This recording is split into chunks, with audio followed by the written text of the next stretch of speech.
दोस्तों, अगर आपसे ये पूछा जाए कि आप एक लिस्ट बनाइए जिसमें आप लिखेंगे कि आपके लिए जिंदगी में सबसे ज्यादा महत्वपूर्ण क्या है, तब आप में से ज्यादातर लिखेंगे माता पिता, लाइफ पार्टनर, बच्चे, दोस्त, पैसा, सेहत, समय। क्या सेहत सबसे ज्यादा इंपॉर्टेंट होनी चाहिए? आपकी तबीयत कभी बिगड़ सकती है, लेकिन आप जल्दी ही तंदुरुस्त भी हो सकते हैं। क्या पैसा सबसे ज्यादा जरूरी है? कभी आपके पास हो सकता है पैसा ना हो, लेकिन आप कुछ ना कुछ करके पैसा वापस कमा सकते हैं। क्या दोस्त सबसे ज्यादा इंपॉर्टेंट होने चाहिए? हमारे ज्यादातर पुराने दोस्त कांटेक्ट में नहीं होते हैं, लेकिन साथ ही साथ हम नए दोस्त भी तो बनाते रहते हैं। हाँ, आपका परिवार जरूर आपके लिए महत्वपूर्ण होगा, लेकिन कभी समय के बारे में आपने सोचा है? समय आप कभी खोकर वापस नहीं ला सकते। समय नदी के जैसा है, जो पानी बह गया उस पानी को आप वापस छू नहीं सकते।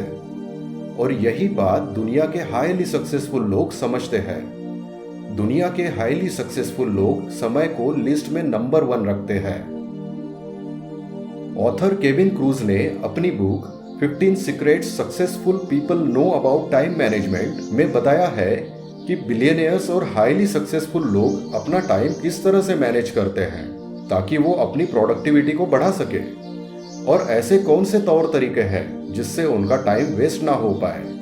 साथ ही साथ सक्सेसफुल लोगों का रूटीन और आदतों के बारे में भी इस किताब में बताया है। Author Kevin cruise digital learning company के मालिक थे। शुरुआत से ही उनके केबिन में हर वक्त कोई ना कोई उनसे मिलने आता था और पूछता था, सर 1 मिनट, सर थोड़ी बात करनी थी, सर कुछ समय मिलेगा। ऑथर की ओपन डोर पॉलिसी थी। वो किसी को समय देने के लिए मना नहीं करते थे, लेकिन जैसे जैसे कंपनी बड़ी होते गई, रिस्पॉन्सिबिलिटीज भी उसके साथ बढ़ते गई। उसके बाद ऑथर ने अपने दरवाजे के बाहर एक बड़ा सा कागज लगाया। उस पर एक नंबर लिखा था, 1440। जब भी ऑथर अपने केबिन में आते थे, तब वो बड़ा सा 1440 नंबर देखते थे और मन ही मन सोचते थे कि मैं 1 मिनट भी वेस्ट नहीं कर सकता। और जब एम्प्लॉयज उनके केबिन में आते थे, तब पहला सवाल उनका यही रहता था कि ये 1440 क्या है। तब ऑथर कहते थे कि मेरे दिन के 24 घंटे मतलब 1440 मिनट्स मुझे वाइजली इस्तेमाल करने हैं। ये 1440 नंबर मुझे हर बार समय की कीमत बताता है। शुरुआती कुछ दिनों में एम्प्लॉयज को वो बात बुरी लगी, इंसल्टिंग लगी कि ऑथर किसी से मिलना नहीं चाहते, लेकिन कुछ दिनों में उसका असर दिखने लगा। एम्प्लॉयज मंडे की ऑफिशियल मीटिंग का इंतजार करते थे, और अगर मीटिंग में उनका कोई काम ना हो तो मीटिंग में ना जाके वो अपने काम को ही प्रायोरिटी देते थे। दोस्तों, टाइम सभी को सेम मिलता है। अमीर, गरीब, सफल, असफल, सभी को इक्वल टाइम मिलता है। अपने हार्ट बीट्स को देखो। जो हार्ट बीट्स अभी हुए हैं वो कभी वापस नहीं आएंगे। समय निकलते जा रहा है, इसलिए समय सबसे ज्यादा कीमती है और सबसे ज्यादा अपर्याप्त है। आप जो भी काम कर रहे हैं, आप एक समय पर सिर्फ एक ही काम कीजिए। एक रशियन कहावत है कि अगर आप 2 खरगोशों को पकड़ने की कोशिश कर रहे हैं तो आप एक भी पकड़ नहीं पाओगे। आपको आइडेंटिफाई करना है कि आपका सबसे इंपॉर्टेंट काम कौन सा है, जिसको MIT कहते हैं, मोस्ट इंपॉर्टेंट टास्क। ये टास्क स्पेसिफिक और मेजरेबल होना चाहिए। जैसे आपको ये नहीं कहना है कि मुझे पैसा बचाना है, आपको ये कहना है कि मुझे दिसंबर तक 1 लाख रुपए की सेविंग करनी है। MIT मतलब मोस्ट इंपॉर्टेंट टास्क आपको शेड्यूल बनाने में मदद करता है। जैसे जिंगा कंपनी के CEO मार्क पिनकस अपना आधा समय MIT पर देते हैं। ड्यूक यूनिवर्सिटी के प्रोफेसर कहते हैं कि सुबह के पहले 2 घंटे आपको अपने MIT के लिए देने हैं। जब आपके पास बहुत सारे काम होते हैं, तब उनको याद रखने के लिए कभी कभी उन कामों की हम टू डू लिस्ट बनाते हैं। लेकिन जितने भी काम आपने लिखे हैं, उसमें कुछ 2 मिनट के होंगे, कुछ आधे घंटे के होंगे, कुछ 2 घंटे के होंगे। हो सकता है शायद आप सबसे आसान काम पहले करने लगे, जबकि आपको मोस्ट इंपॉर्टेंट टास्क करना था। आप शायद वो भी काम करने लगे जो सबसे अर्जेंट है, जबकि आपको एमआईटी पर फोकस करना था। हो सकता है टू डू लिस्ट देखकर आपको स्ट्रेस आता हो कि वो सारे काम आपको करने हैं। ऑथर कहते हैं कि आप इन सब कामों का समय निर्धारित कीजिए, उनको शेड्यूल कीजिए और शेड्यूल करने के लिए कैलेंडर का ही इस्तेमाल कीजिए। मतलब टू डू लिस्ट के जगह कैलेंडर का इस्तेमाल कीजिए। अगर आपके लिए एक्सरसाइज एमआईटी है तो आप उसके लिए रोज का टाइम शेड्यूल कीजिए, उसे सुबह सबसे पहले कीजिए। कभी आप अपना एमआईटी मिस कर देते हैं तो उसे कैंसिल मत कीजिए, उसे रीशेड्यूल कर दीजिए। आपने जो समय अपने काम के लिए दिया है उसे एक डॉक्टर की अपॉइंटमेंट की तरह आवश्यक समझिए। लिंक्डइन के सीईओ जेफ वाइनर अपने कैलेंडर में कुछ नहीं करने के लिए भी 2 घंटे का टाइम ब्लॉक करते थे। वो कहते हैं कि कंटिन्यूस मीटिंग्स और बिजी शेड्यूल की वजह से उनके आसपास क्या चल रहा है इसके ऊपर सोचने के लिए या प्रोसेस करने के लिए उन्हें समय ही नहीं मिलता था। इसके अलावा ऐसा बफर टाइम आप अचानक आए हुए कामों को भी दे सकते हैं, जैसे किसी और कंपनी के सीईओ के साथ मुलाकात करना। फेसबुक की chief operating officer Sheryl Sandberg रोज शाम को 5:30 बजे अपना काम खत्म करती है और घर में 6 बजे अपने बच्चों के साथ डिनर करती है। उनके लिए अपने बच्चे बहुत इंपॉर्टेंट है। वर्जिन ग्रुप के फाउंडर रिचर्ड ब्रांसन करीब करीब 400 कंपनीज चलाते हैं, लेकिन फिर भी वो अपने प्राइवेट आइलैंड पर कोई ना कोई एडवेंचर करते दिखते हैं। उनके लिए एडवेंचर बहुत ज्यादा वैल्यू रखता है। इसके जरिए वो अपने कंपनी की ब्रांडिंग भी करते रहते हैं, इसलिए वो अपने कैलेंडर में एडवेंचर को शेड्यूल करते हैं। यूएस के फॉर्मर प्रेसिडेंट जॉर्ज बुश इतना बिजी शेड्यूल होने के बावजूद हफ्ते में 2 किताबें जरूर पढ़ते थे, क्योंकि किताब पढ़कर उनका स्ट्रेस कम होता था, वो उसको एंजॉय करते थे। आपको ये समझना होगा कि काम कभी खत्म नहीं होते। चाहे तो आप और काम कर सकते हैं, अगर नहीं भी हो तो ढूंढकर निकाल सकते हैं। लेकिन सक्सेसफुल लोग अपने प्रायोरिटीज पर ध्यान देते हैं और उनको कैलेंडर पर शेड्यूल करते हैं, लेकिन ऐसा नहीं करते कि अपनी नींद छोड़कर काम करते रहे। इसलिए ये समझना होगा कि आपको बहुत से गैर जरूरी काम छोड़ने भी पड़ेंगे। इसकी प्रैक्टिस करनी होगी, तभी आप बिना गिल्ट के अपने फैमिली के साथ या फिर खुद के लिए समय निकाल पाओगे।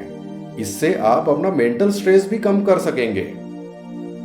वर्जिन ग्रुप के फाउंडर रिचर्ड ब्रांसन कहते हैं कि आज कोई आइडिया या विचार आपके मन में आया और आपने कहीं उसे लिखा नहीं, तो कल सुबह वो विचार शायद हमेशा के लिए चला जाएगा। एक बार तो रिचर्ड ब्रांसन ने अपना बिजनेस आइडिया पासपोर्ट में ही लिख दिया था। मोटिवेशनल स्पीकर जिम रॉन कहते हैं कि अगले जनरेशन के लिए आप 3 खजाने छोड़कर जाइए। पहला खजाना है आप पिक्चर्स लीजिए और उसके जरिए आप अपने थॉट अगले जनरेशन को बताइए। दूसरा कि आप अपनी लाइब्रेरी हमेशा सुरक्षित रखिए, अपने आइडियल्स या फिलॉसफी किताबों के जरिए बताइए। और तीसरा खजाना नोटबुक, उसे संभाल कर रखिए। उसमें आप अपने थॉट्स या किसी और के थॉट्स या कोई जरूरी इंफॉर्मेशन लिखते रहिए।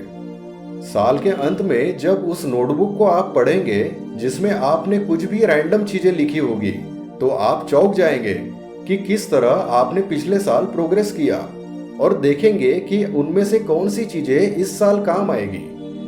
एक बार सोचिए कि इस नोटबुक की आदत से आप अपना मेंटल स्ट्रेस कितना कम कर सकते हैं, क्योंकि कुछ भी याद करने की जरूरत ही नहीं है, सब कुछ नोटबुक में लिखा है।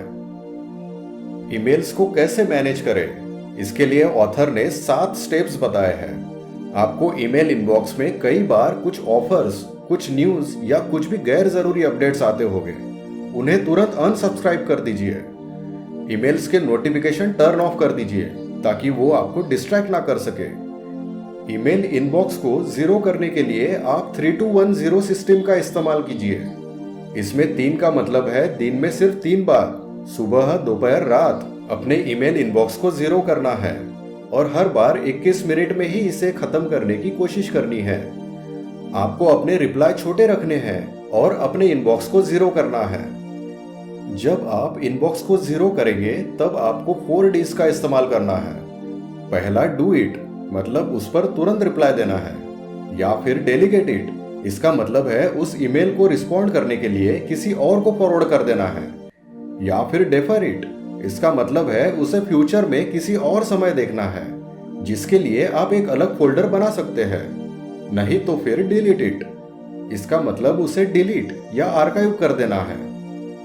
ईमेल्स को सीसी या बीसीसी करने से पहले 2 बार सोचें, क्योंकि ये भी ध्यान रखना है जब आपको उस पर रिप्लाई आएगा तो फिर आपको उस पर अपना टाइम देना पड़ेगा। अपने ईमेल में सब्जेक्ट के साथ साथ एक्शन रिक्वायर्ड भी लिखिए, जैसे completion of project report by 31 of अगस्त। और फाइनली अपने ईमेल्स को छोटा रखिए। जब आप मीटिंग करते हैं तो सबसे पहले उसका एजेंडा फिक्स कीजिए।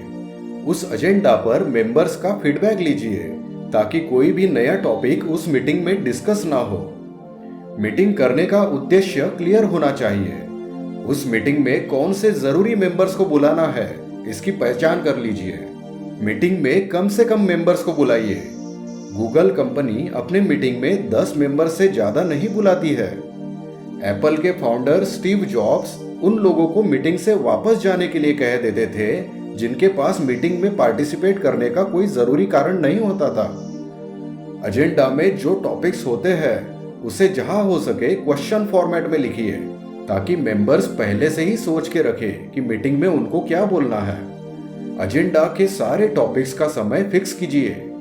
मीटिंग्स 2 तरह से हो सकती है, एक तो बैठकर हो सकती है, दूसरी खड़े रहकर भी हो सकती है। रिसर्च में पाया गया है कि sit down meetings stand up meetings के मुकाबले 34% ज्यादा समय लेती है, लेकिन फिर भी सिट डाउन मीटिंग्स ज्यादा अच्छे डिसीजन ले नहीं पाती है, जबकि स्टैंड अप मीटिंग्स अच्छा कोलैबोरेशन, अच्छा एंगेजमेंट और अच्छे से प्रॉब्लम सॉल्व करती है। रिचर्ड ब्रांसन भी ऐसी ही स्टैंड अप मीटिंग्स लेते हैं। स्टीव जॉब्स तो चलते चलते मीटिंग लेते थे। फेसबुक के सीईओ मार्क जुकरबर्ग और ट्विटर के सीईओ जैक डॉर्सी भी यही तरीका अपनाते हैं। अगर कोई भी चीज जो आपके इमीडिएट गोल्स को सपोर्ट ना करती हो तो उसे मना कर दीजिए। ना कहना सीखिए। बिलियनियर इन्वेस्टर वॉरेन बफे कहते हैं कि सक्सेसफुल लोग और हाईली सक्सेसफुल लोगों में यही फर्क होता है कि हाईली सक्सेसफुल लोग लगभग सभी चीजों को ना कहते हैं। आपके पास सिर्फ 1440 मिनट्स है। ये समझना है कि किसी भी चीज को हाँ कहना मतलब किसी और चीज को ना कहना होता है। 30 मिनट का फोन कॉल या फिर 30 मिनट की कॉफी मीटिंग, इसका मतलब है शायद कोई और चीज जो हम कभी नहीं करेंगे। हो सकता है कोई ब्रिलियंट आइडिया जो कभी आपके दिमाग में नहीं आएगा, कोई पोएम जो आप कभी नहीं लिखेंगे। ये नहीं है कि सारी चीजों को ना कहना है, लेकिन कहीं हाँ कहने से पहले आप 2 बार जरूर सोचिए। हम ना कहने से कतराते क्यों है? क्योंकि हमको लगता है कि किसी की फीलिंग हर्ट ना हो जाए, या फिर हम रूड नहीं बनना चाहते हैं, या फिर जब हम अपनी प्रायोरिटीज नहीं जानते हैं। लेकिन ये अननेसेसरी प्रेशर आप अपने ऊपर डाल रहे हैं। आप खुद को बिना गिल्ट के ना कहने की परमिशन दीजिए। आप सॉफ्टली कह सकते हैं कि मेरी डेडलाइन है तो मैं अभी कोई मीटिंग नहीं ले पा रहा हूँ, या मेरा शेड्यूल इतना पैक्ड है कि कुछ भी एकोमोडेट नहीं कर पा रहा हूँ। आपको ऐसे प्रेशर को हटाना है। इटली के फिलोसोफर और इकोनॉमिस्ट विल्फ्रेड पैरेटो, जिनका जन्म 1848 में हुआ था, उन्होंने ये डिस्कवर किया कि इटली की 80% जमीन सिर्फ 20% लोगों के पास है। इटली का 80% इंडस्ट्रियल प्रोडक्शन सिर्फ 20% कंपनियों से ही आ रहा है। इसका मतलब 80% रिजल्ट्स सिर्फ 20% एक्शन से ही आते हैं। इसे पैरेटो प्रिंसिपल या 80-20 रूल भी कहते हैं। ऐसे ही आप कंपनी के प्रोडक्ट्स के साथ भी कर सकते हैं। अपने कंपनी के ज्यादातर प्रोडक्ट्स जो आपको प्रॉफिट नहीं दे रहे, उन प्रोडक्ट्स को बंद कर दीजिए। अगर आप फेसबुक, ट्विटर और इंस्टाग्राम पर हैं और आपको पता चलता है कि आपकी ऑडियंस किसी एक प्लेटफॉर्म में सबसे ज्यादा है, तो बाकी प्लेटफॉर्म्स को बंद कर दीजिए और वहां की ऑडियंस को मेन प्लेटफॉर्म को ज्वाइन करने के लिए कहें। मतलब ये माइंडसेट होना चाहिए कि वो 2-4 चीजें जो आपको सबसे ज्यादा रिटर्न देती है उसे आप पहचाने, उस पर पूरा फोकस कीजिए, उसमें स्किल डेवलप कीजिए और प्रोडक्टिविटी बढ़ाइए। आप ये समझिए कि 80-20 रूल से आपने अपना काम, अपना स्ट्रेस कितना कम कर दिया है। दोस्तों, आपने पिछले हफ्ते जो भी काम किए उसकी लिस्ट बनाइए और खुद से 3 सवाल पूछिए। पहला, कि ये काम मेरे लिए कितना जरूरी है और ये काम नहीं किया तो क्या होगा। अगर वो जरूरी नहीं है तो उसे ड्रॉप कर दीजिए। नहीं तो दूसरा सवाल पूछिए कि ये काम क्या मैं ही कर सकता हूँ या फिर ऐसा कोई है जो ये काम कर सकता है। अगर कोई ये काम कर सकता है तो पैसे के बदले उससे ये काम करवाइए या फिर आउटसोर्स कर दीजिए। नहीं तो तीसरा सवाल पूछिए कि इस काम को मैं कैसे जल्दी फिनिश कर सकता हूँ। अगर मेरे पास आधा ही समय है तो मैं कैसे इस काम को उतने समय में पूरा कर सकता हूँ। इसके लिए काम करने का नया तरीका ढूंढिए जिससे वो जल्दी पूरा हो सके। इसके लिए आप टेक्नोलॉजी का इस्तेमाल जहां हो सके जरूर करिए। मतलब कि आपको अपना समय बचाना है और ज्यादा से ज्यादा रिटर्न लेना है। बिजनेस इसी तरीके से खड़ा होता है। और एक जरूरी बात, अपना काम खुद से तभी करिए जब आप उसमें एंजॉय करते हैं और आप स्ट्रेस फ्री हो जाते हैं। दूसरा, अगर वो काम आपके मूल्यों में, वैल्यूज में बैठता है, जैसे आप खुद ही अपने बच्चों को संभालते हैं, ये काम शायद आप और किसी को देना पसंद नहीं करेंगे। और तीसरा, जब उस काम को किसी और से करवाने में अगर खर्चा ज्यादा हो रहा है तब उस काम को आप खुद कीजिए। जैक डॉर्सी ट्विटर कंपनी के को फाउंडर है और दूसरी कंपनी स्क्वेयर के फाउंडर है। जैक डॉर्सी दोनों कंपनी में सीईओ के पद पर फुल टाइम काम करते हैं, मतलब 16 घंटे काम करते हैं। वो कहते हैं कि ये इसलिए पॉसिबल होता है क्योंकि उन्होंने हफ्ते का कोई भी एक दिन किसी एक खास काम के लिए दिया है। जैसे मंडे को वो दोनों कंपनी में मैनेजमेंट देखते हैं, ट्यूसडे को वो दोनों कंपनी में प्रोडक्ट्स पर फोकस करते हैं, वेडनेसडे को मार्केटिंग, थर्सडे को पार्टनरशिप और फ्राइडे को रिक्रूटमेंट पर ध्यान देते हैं। सैटरडे को वो छुट्टी लेते हैं और हाइकिंग पर जाते हैं। संडे के दिन अगले हफ्ते के लिए स्ट्रैटेजी बनाते हैं। इस तरह से उनको एक काम पर फोकस करने के लिए पूरा दिन मिल जाता है और काम पोस्टपोन भी नहीं होता है। ऐसा होता है कि अचानक कोई काम आपके पास आ जाता है। हाईली सक्सेसफुल लोग ऐसे काम को उसी समय पूरा करते हैं क्योंकि उस काम पर वो ज्यादा समय और मेंटल एनर्जी नहीं देना चाहते हैं। और अगर वो सिर्फ 5 मिनट का काम हो तो वो तुरंत उसी समय पूरा करते हैं। इसे टच इट वंस मेंटालिटी कहते हैं। अगर वो काम आपके किसी और शेड्यूल के बीच आता है, जैसे आप मीटिंग में हैं, तो आप उसे तुरंत कैलेंडर पर शेड्यूल कर दीजिए। आप अपने ईमेल्स को भी इसी तरह मैनेज कर सकते हैं। अगर आपके रूम में सारी चीजें फैली पड़ी है तो आपको उसे ठीक करने के लिए एक टाइम शेड्यूल करना पड़ेगा। लेकिन टच इट वंस मेंटालिटी अगर आप रखते हैं तो रूम हमेशा ही मेंटेन रहेगा क्योंकि आप हर वक्त चीजों को सही ढंग से रखेंगे। सक्सेसफुल लोगों का मॉर्निंग रूटीन एक दूसरे से थोड़ा सा अलग हो सकता है, लेकिन कुछ चीजें सभी में कॉमन पाई जाती है। ज्यादातर लोग सुबह 6 बजे या उससे पहले उठते हैं। उठने के बाद बहुत सा पानी पीते हैं और अपने शरीर को हाइड्रेट करते हैं। हेल्दी नाश्ता करते हैं, फ्रूट्स और प्रोटीन लेते हैं, आधा 1 घंटा एक्सरसाइज करते हैं। बहुत से लोग मेडिटेशन करते हैं या फिर बुक्स पढ़ते हैं, कुछ लिखते हैं। Actor and retired body builder Arnold Schwarzenegger अपने मॉर्निंग रूटीन के बारे में बताते हैं। वो सुबह 5 बजे उठते हैं, फ्रेश होने के बाद न्यूज़पेपर पढ़ते हैं, अपने आईपैड में ईमेल्स चेक करते हैं, फिर 1 घंटे के लिए जिम में वर्कआउट करते हैं। उसके बाद ब्रेकफास्ट में ज़्यादातर वो स्ट्रॉबेरी, ब्लूबेरी, केले खाते हैं। ऑफ कोर्स कॉफ़ी भी पीते हैं। उसके बाद नहाते हैं और काम पर चले जाते हैं। आपको जितना समय मिला है उसे आप बढ़ा नहीं सकते हैं, लेकिन अपनी एनर्जी लेवल जरूर बढ़ा सकते हैं। ये सच है कि जिस एनर्जी लेवल से आप सुबह काम कर सकते हैं, शाम होते होते वो एनर्जी लेवल कम हो जाती है। मतलब आपके काम में जितनी तेजी सुबह रहती है, शाम होते होते वो धीमी हो जाती है। रिसर्च बताता है कि इंसान कोई भी काम की शुरुआत फुल एनर्जी और फोकस के साथ करता है, लेकिन 90 मिनट बाद मेंटल थकान महसूस करता है। इसलिए हर 90 मिनट में हमने ब्रेक लेना चाहिए। एक और रिसर्च में पाया गया है कि सबसे ज्यादा प्रोडक्टिव वो लोग होते हैं जो अपने काम के बीच ज्यादा ब्रेक्स लेते हैं। उन सबसे ज्यादा प्रोडक्टिव लोगों ने ऑन एन एवरेज 52 मिनट्स काम किया और 17 मिनट्स का ब्रेक लिया। बात यह है, अगर आप अपने काम के बीच ब्रेक लेते हैं, जैसे हर आधे घंटे में 5 मिनट का ब्रेक, तब आप अपने बॉडी को रिफ्रेश या रिचार्ज करते हैं और अपनी प्रोडक्टिविटी मेंटेन करते हैं।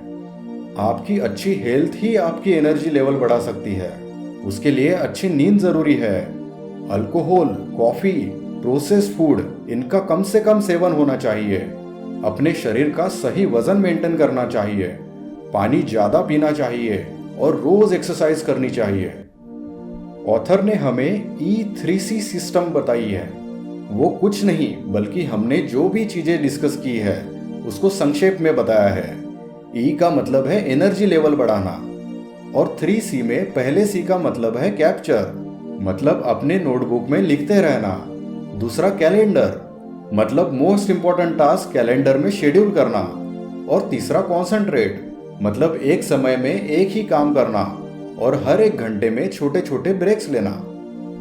ऑथर ने हमारी प्रोडक्टिविटी बढ़ाने के लिए और भी कुछ तरीके बताए हैं, जैसे प्रोटीन शेक पीना, टीवी ना देखना, प्रोडक्टिव लोगों के साथ रहना, बिना अपॉइंटमेंट के कोई मीटिंग ना लेना। इस बुक में 7 बिलियनियर्स, 13 एथलीट्स, 29 स्टूडेंट्स और 239 एंटरप्रेन्योर के प्रोडक्टिविटी हैबिट्स उनके शब्दों में हमें बताए हैं। इनमें से जिगलर कंपनी के CEO टॉम जिगलर की बात मुझे अच्छी लगी। वो कहते हैं कि दिन का पहला हिस्सा आप अपने उस सबसे इंपॉर्टेंट काम को दीजिए जिससे आपका बिजनेस बढ़ पाए, और ये बिना इंटरप्शन के, बिना ईमेल देखे, दुनिया जागने से पहले करें। उम्मीद है कि सफलता की सीढ़ी चढ़ते हुए आप समय को सबसे ज्यादा महत्वपूर्ण मानेंगे और इस किताब के जरिए टाइम मैनेजमेंट और प्रोडक्टिविटी बढ़ाने के तरीके को ध्यान में रखेंगे। इतनी वैल्यूएबल जानकारी देने के लिए हम ऑथर केविन क्रूज का धन्यवाद करते हैं और आपको एनकरेज करते हैं कि आप किताब पढ़ें, क्योंकि किताब पढ़ने से आपकी लैंग्वेज के ऊपर पकड़ बन जाती है, आपकी वोकैबुलरी डेवलप होती है और आप नए कंसेप्ट्स भी जानते हैं। इस किताब की लिंक डिस्क्रिप्शन बॉक्स में दी है। रेगुलर अपडेट्स पाने के लिए आप इस चैनल को सब्सक्राइब करिए और इस वीडियो को शेयर भी कीजिए। धन्यवाद।